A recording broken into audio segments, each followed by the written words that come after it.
चलिए अब फिर ये डे 2 का भी ये कंटिन्यूस सीरीज करते हैं। अभी हम लोग यहाँ तक पढ़ चुके थे इसके पहले वाले वीडियो में लॉर्ड कॉर्नवालिस तक। अब हम लॉर्ड डलहौजी से स्टार्ट करते हैं कि क्या क्या हुआ है।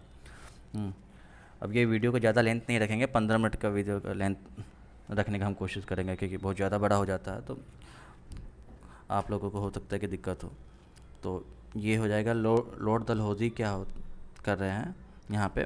इसका ये 848 से लेकर 1856 तक यहाँ पे इसका ये टेन्योर था। तो ये इंपॉर्टेंट है, ये टेन्योर पूछता है डलहौजी का 1848 से 1856 का, ठीक है। और ये जो गवर्नर था, तो ये मतलब कि इंडिया के पर्सपेक्टिव से नेगेटिव कैरेक्टर का था। ये इंडिया के लिए अधिकतर काम जो है नेगेटिव किया गया, कुछ काम को छोड़ करके, लेकिन ये नेगेटिव इसका ज़्यादा था, फिर कुछ काम पॉजिटिव था, ठीक है। लेकिन ये जो पॉजिटिव था ये अपने ब्रिटिश इंडिया के लिए मतलब कि वो अपने फ़ायदे के लिए ज़्यादा किया था, ब्रिटिश के फ़ायदे के लिए ज़्यादा किया था, लेकिन वो इनडायरेक्टली इंडिया को फ़ायदा कर गया था। वो हम आगे देखेंगे क्या।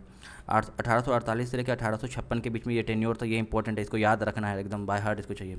और इसका ये एनेक्सेशन ऑफ अवध ये किया गया था, ये इंपॉर्टेंट पॉइंट है।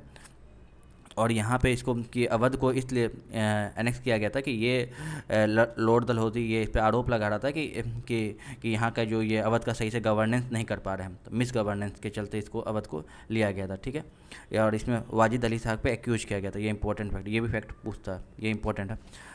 मतलब मैं वो सारे फैक्ट को ही हाईलाइट करूँगा जो कि बीपीएससी के पर्सपेक्टिव से बार बार पूछा जाता है, और है कि हो सकता है कि आगे पूछा जाए। उस फैक्ट को मैं स्किप करूँगा जो कि बीपीएससी में आने का चांस बहुत कम है, ठीक है, या कभी नहीं पूछा गया। उस सारे फैक्ट को मैं थोड़ा सा इग्नोर करूँगा, क्योंकि मुझे सेलेक्टिव स्टडी ही पढ़ना भी है और बताना भी है, और इसी के क्योंकि बहुत सारे कंटेंट को मुझे कवर भी करना है, और उसी चीज़ पे ही फोकस करना ज़्यादा ज़रूरी रहेगा जो बीपीएससी आएगा, क्योंकि फोकस मेन एग्ज़ाम उसी के लिए है ये वीडियो, ठीक है। फर्स्ट अटैम्प्ट है in the direction of railway construction in India, ये इंपॉर्टेंट पॉइंट है। ये पहला ये अटैम्प्ट किया था, ठीक है। और पहला ये रेलवे जैसा इंडियन का जो बॉम्बे टू थाने 1853, ये भी इम्पोर्टेंट है, ये भी करना चाहिए, ठीक है। और ये सेपरेट पब्लिक वर्क डिपार्टमेंट ये भी किए थे, ये भी इंपॉर्टेंट फैक्ट है, ये भी याद करना। पब्लिक वर्क डिपार्टमेंट किए थे सेपरेट अलग से।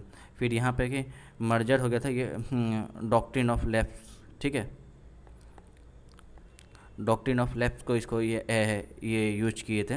और जो डॉक्ट्रिन ऑफ लेफ्ट के से जो भी स्टेट मिलता था वो अपने ब्रिटिश अम्पायर में मर्ज कर लेते थे, ठीक है। और इसके तहत में डॉक्ट्रिन ऑफ लेफ्ट के तहत में ये जो सेबरल सतारा, जैतपुर, संभलपुर, ये सारा जो है इसके पॉलिसी के अंदर में ब्रिटिश अम्पायर के अंदर में इंक्लूड किया गया था। सबसे पहला किया गया था, ये इंपॉर्टेंट फैक्ट ये पूछता है, 1848, ठीक है। ये सबसे पहला किया गया था सतारा, ठीक है, 1848, ये याद रहना चाहिए। फिर उसका जैतपुर, संबलपुर ये होता है, ये भी क्रोनोलॉजी में पूछ दिया जाता है। सतारा, जैतपुर, संबलपुर ये सब किस क्रोनोलॉजी में, तो ये इंपॉर्टेंट होना चाहिए। सतारा 1848 और जैतपुर, संबलपुर 1849। फिर आता है भगत 1850, उदयपुर 1854, ये नहीं पूछा जाता है। फिर झांसी के आड़े पूछा था, ये कब किया गया था, 1854 में, ठीक है, ठीक है। यहीं से रानी लक्ष्मीबाई निकल के आती हैं। तो ये झांसी 1854, ये इंपॉर्टेंट फैक्ट है, ये याद रखना चाहिए। फिर नागपुर 1854। फिर आता है फिर left resolution of Karauli 1855 reject by the, अच्छा ठीक है, ये इंपॉर्टेंट फैक्ट नहीं है। ये कोर्ट डायरेक्टर के लिए ये देखिएगा, नागपुर इंपॉर्टेंट है कि सबसे ये क्रोनोलॉजी में सबसे लास्ट में नागपुर आता है, ठीक है।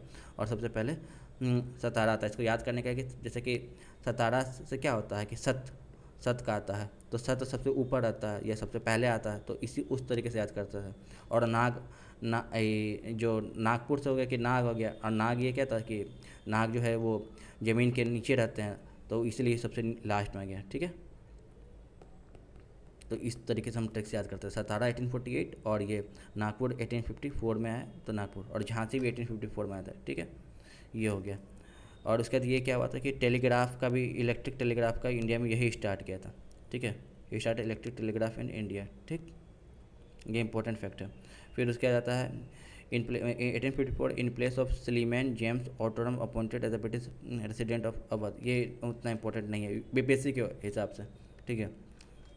हो सकता है यूपी पीसीएस के हिसाब से इंपॉर्टेंट हो, लेकिन बीपीएससी के हिसाब से इंपॉर्टेंट नहीं है। तो ये हो गया। फिर Outram report of the same because for acquisition of Awadh, ये नहीं इंपॉर्टेंट है अभी, इसने ये नहीं पूछा भी है, और ना हम मुझे लगता है कि पूछेगा, क्योंकि अधिकतर यूपी से रिलेटेड है, तो यूपी पीसीएस से पूछा जा सकता है। ये 8 फरवरी 1850 एनेक्सेशन ऑफ अवध हुआ था, तो ये डेट नहीं पूछता है बीपीएससी, तो मुझे नहीं लगता कि ये डेट पूछेगा, तो बस एनेक्सेशन ऑफ अवध किया गया था। ठीक है, ये हो गया। अब आते हैं लॉर्ड कैनिंग के बारे में जानते हैं। तो लॉर्ड कैनिंग क्या हुआ था कि, अच्छा एक फैक्ट रह गया था जो मैं इसके बारे में बोल रहा था ना, कि ये लॉर्ड डलहौजी जो नेगेटिव काम किया और कुछ ऐसा काम पॉजिटिव कर गए थे, तो ये सारा नेगेटिव काम हुआ, जैसे कि एनेक्सेशन ऑफ अवध हो गया, और ये हो गया डॉक्ट्रिन ऑफ लैप्स हो गया, ये सब उसका नेगेटिव काम था। जो पॉजिटिव काम है कि रेलवे का कंस्ट्रक्शन किए, ठीक है, ये एक पॉजिटिव काम हो गया। जो बॉम्बे स्टील था 1950 हुआ था, और ये इलेक्ट्रिक टेलीग्राफ इन इंडिया, ये इंपॉर्टेंट काम है, पॉजिटिव काम है, तो ये सारा पॉजिटिव काम हम लोग जोड़ सकते हैं। ठीक है, और लॉर्ड डलहौजी में और भी फैक्ट हैं, तो वो हम लोग अब दूसरे नोट्स में करेंगे। जब अभी ये कर रहे हैं तो इसके हिसाब से अभी चल रहा है। अभी मैं प्रिसाइज करता हूँ अपने आप को, बस इसी जो भी पढ़ा रहा हूँ ये दृष्टि वाला, उसी से इसको पहले कंप्लीट करने का मैं कोशिश कर रहा हूँ। लॉर्ड कैनिंग क्या होता है? लॉर्ड कैनिंग के बारे में यहाँ पर है कि ये पहला वायसराय था ब्रिटिश इंडिया का, ठीक है, और 1856 में क्या होता है, widow remarriage act pass हुआ था। ये इंपॉर्टेंट फैक्ट है, लॉर्ड कैनिंग के समय ही widow remarriage act pass हुआ था। ठीक है, और पहला वायसराय ऑफ ब्रिटिश इंडिया, ये भी बहुत इंपॉर्टेंट फैक्ट है, बहुत बार पूछा गया है, ये एकदम याद करना है। विडो डी मैरिज एक्ट कब आया था, किसके में आया था? लॉर्ड कैनिंग के समय ये भी आया था।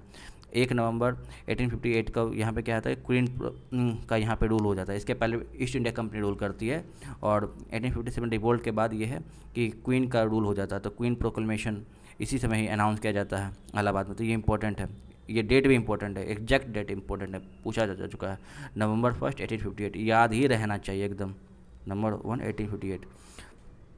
ठीक है, और यहाँ पे ईस्ट इंडिया कंपनी का रूल हो गया, ये बोली ये सही। The governance of India was transfer directly to the British imperial crown. हाँ, अब पहले जो है इंडिया गवर्न हो रहा था, जो है ईस्ट इंडिया कंपनी गवर्न कर रही थी। अब जो है अब एक कोई कंपनी, जैसे मान के चलिए कोई एक कंपनी XYZ कंपनी है, सपोज करिए कि रिलायंस कोई कंपनी है, अब वो इंडिया को गवर्न कर रही थी। अब रिलायंस कंपनी गवर्न नहीं करके अब कोई जो है क्राउन गवर्न कर रही है, एक तरीके से समझ सकते हैं। तो अब उसी तरीके से ईस्ट इंडिया कंपनी का रूल ख़त्म हो गया, अब ब्रिटिश इम्पीरियल क्राउन जो ब्रिटेन को गवर्न करे थे, अब वो इसको भी गवर्न कर रही है। तो ऐसा बहुत सारा कॉलोनी बनाई थी, अफ्रीका में है, यहाँ पे साउथ एशिया में था ही, तो ऐसा बहुत सारा कॉलोनी को गवर्न करे, तो उसमें इंडिया एक था जिसको भी ब्रिटिश इम्पीरियल क्राउन अब गवर्न कर रही है। ठीक है, अब आते हैं लॉर्ड एलन बोरो।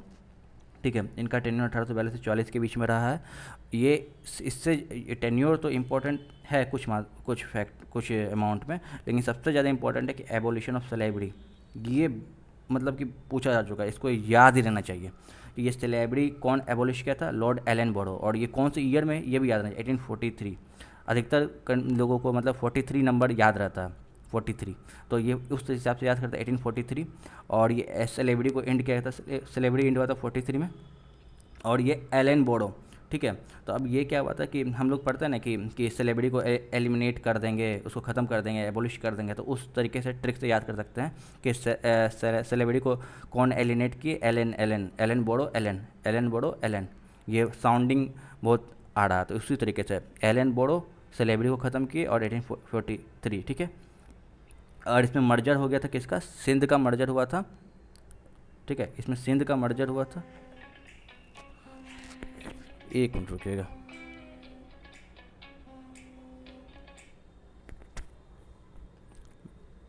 इसमें हुआ था कि मर्जर हुआ था सिंध का और ब्रिटिश एम्पायर में, इसी के समय में था। ये भी इम्पोर्टेंट फैक्ट है। ठीक है, ये भी है, और ये याद रखना, उतना अगर नहीं भी रहे कोई दिक्कत नहीं, लेकिन हाँ ये स्लेवरी वाला पॉइंट याद रहना चाहिए, एलन बोरो। ठीक है, और लॉर्ड मायो 18, ये बहुत इंपॉर्टेंट है लॉर्ड मायो, तो ये 1869 और 72 के बीच में हुआ था, लॉर्ड मायो थे। ये इंपॉर्टेंट फैक्ट एकदम याद रहना ही रहना है। ठीक है, ये पहला सेंसस क्रिएट किया था 1872 में, ये बहुत इंपॉर्टेंट फैक्ट है। ठीक है, और ये अंडमान निकोबार में पठान के द्वारा मारा गया था। ठीक है, ये शेर अली अफरीदी, ये पठान था, ये अंडमान निकोबार में इनका मर्डर किया था लॉर्ड मायो। ये भी बहुत बार पूछा हुआ फैक्ट है, मतलब ये याद रहना ही चाहिए। फर्स्ट सेंसस कब हुआ था, कौन करवाया था, यही करवाया था। लॉर्ड मायो का टेन्योर एकदम याद रहना ही चाहिए, 1869-72। मर्डर हुआ था अंडमान निकोबार में, कौन किया था, शेर अली अफरीदी, याद हो गया। ये first viceroy who assassinated during, ये पहला वायसराय था। ये भी ये एकदम इंपॉर्टेंट फैक्ट है, मतलब जो हम टिक लगा रहे हैं एकदम आँख गांठ बांध लीजिए कि ये एकदम याद करना ही करना है, क्योंकि इतना बार प्रीलिम्स मेरा क्वालिफाई हुआ है। तो हम इसी सारे फैक्ट को जो ट्रिक इस्तेमाल करता हूँ, जो फैक्ट को मैं बार बार देखता हूँ, तो वही सारा ही मैं जोड़ दे रहा हूँ, और जो लेस इंपॉर्टेंट है मैं उसे छोड़ देता हूँ। अब आते ये एलन बोडो के बारे में बता दिए, लॉर्ड मायो के बारे में बता दिए। अब यहाँ पे सिंपल है, the father of local government in modern India, Lord Ripon. ये इंपॉर्टेंट फैक्ट है, बहुत बार पूछा है, इसको याद रखना चाहिए। लोकल गवर्नमेंट क्या है? Lord Ripon. ठीक है, अब कैसे इसको याद करना है? जैसे कि लोकल गवर्नमेंट है, लोकल गवर्नमेंट लोकल हो गया। तो अब लोकल में हम लोग क्या करते हैं कि जैसे कि कोई भी हम लोकल चीज़ खाते हैं तो वो बहुत टेस्टी होता है, चाहे वो लोकल कोई फल खा लीजिए या सब्जी खा लीजिए, तो कहा जाता है कि लोकल चीज़ है। तो देसी भाषा में होता है कि दसला चीज़ बहुत बढ़िया लगता है खाने में, तो वही बात है। तो लोकल हो गया, तो लोकल क्या होता है? जब तक वो कोई लोकल फल खाते हैं तो क्या होता है, जब हम लोग वो फल पक जाता है, तो पकने का उसको अगर इंग्लिश में वर्ड उसके लिए है राइप आता है, तो उसी से याद कर सकते हैं, लॉर्ड रिपन। ठीक है, लोकल गवर्नमेंट का जब भी बात आएगा लॉर्ड रिपन का बात आएगा, तो उस ट्रिक से आप याद कर सकते हैं, लोकल गवर्नमेंट लॉर्ड रिपन। ठीक है, ये local father of local government in modern India, Lord Ripon. ठीक है, अब 1861 में first archaeological survey was appointed Alexander Cunningham. ठीक, ये भी इंपॉर्टेंट पॉइंट है, अलेक्जेंडर कनिंगम को कब अपॉइंट किया गया था? 1861 में। ठीक है, 1861 में अलेक्जेंडर कनिंगम को अपॉइंट किया गया था फर्स्ट आर्कियोलॉजिकल सर्वे। ठीक है, और अगर कभी भी जैसे कि आर्कियोलॉजी का अगर सवाल आ जाए ना, कभी भी क्वेश्चन में बीपीएससी में, तो कोशिश अगर याद आ रहा है तो ठीक है, अगर पता है तो कोई दिक्कत है, अगर नहीं याद आ रहा है तो अगर मारना है तो अलेक्जेंडर कनिंगम पे हमेशा कोशिश करिएगा कि अलेक्जेंडर कनिंगम का सर्वे आर्कियोलॉजिकल सर्वे में और 2-3 जगह नाम आता है। तो अगर कभी भी कन्फ्यूजन होगा तो आप अलेक्जेंडर कनिंगम के पास जा सकते हैं, अगर मारना ही मारना है तो। अब आते हैं Curzon administration was compare to the Aurangzeb by the Gopal Krishna Gokhale. ये भी इंपॉर्टेंट है। ठीक है, करजन 1905 के समय में था, और उस समय गोपाल कृष्ण गोखले भी आपको याद होगा कि ये जो है आपका इंडियन नेशनल कांग्रेस के प्रेसिडेंट थे। तो उसी समय मतलब कि ये स्टेटमेंट दिए थे कि न कि करजन को जो है औरंगजेब से कंपेयर कर गया था। ठीक है, ये एक इंपॉर्टेंट फैक्ट, ये भी एकदम पूछता ही याद रहना ही चाहिए। ठीक है, इसमें हम टिक लगा देते हैं, जिसमें नहीं होगा उसको क्रॉस कर देंगे। कैपिटल ऑफ इंडिया जो शिफ्ट किया था कलकत्ता से दिल्ली में 1912 में, ये उस समय कौन सा वाइसराय था? लॉर्ड हार्डिंगे। ये इंपॉर्टेंट फैक्ट है, इसको याद रखना ही रखना है। ठीक है, तो ये हो गया कलकत्ता से दिल्ली का, तो 1912 में। ठीक है, और ये लॉर्ड हार्डिंगे। ठीक है, ये आर्कियोलॉजिकल सर्वे जो है डिपार्टमेंट क्रिएट किया 1817 में एट द टाइम ऑफ, ये इंपॉर्टेंट फैक्ट नहीं है, नहीं पूछता। ठीक है, एक बार ऐसे देख लीजिए कि ये आर्कियोलॉजिकल सर्वे डिपार्टमेंट कब लाया गया था? 1871 में, मायो के समय में। The result of the third Delhi दरबार 19 वाज, हाँ ये इंपॉर्टेंट है कि ये जो पार्टीशन ऑफ बंगाल को कब कैंसिल कर दिया गया था, ये 1911 में कैंसिल किया था। कब हुआ था? ये जब दिल्ली दरबार हुआ था, ऑर्गेनाइज किया गया था, उस समय किया गया था जी, 1911 में हुआ था। ये ईयर याद है कि पार्टीशन ऑफ बंगाल कब किया गया था? 1911 में, और 1912 में कैपिटल को शिफ्ट किया गया कलकत्ता से। ये इंपॉर्टेंट, ये 1911, ये 1912 में।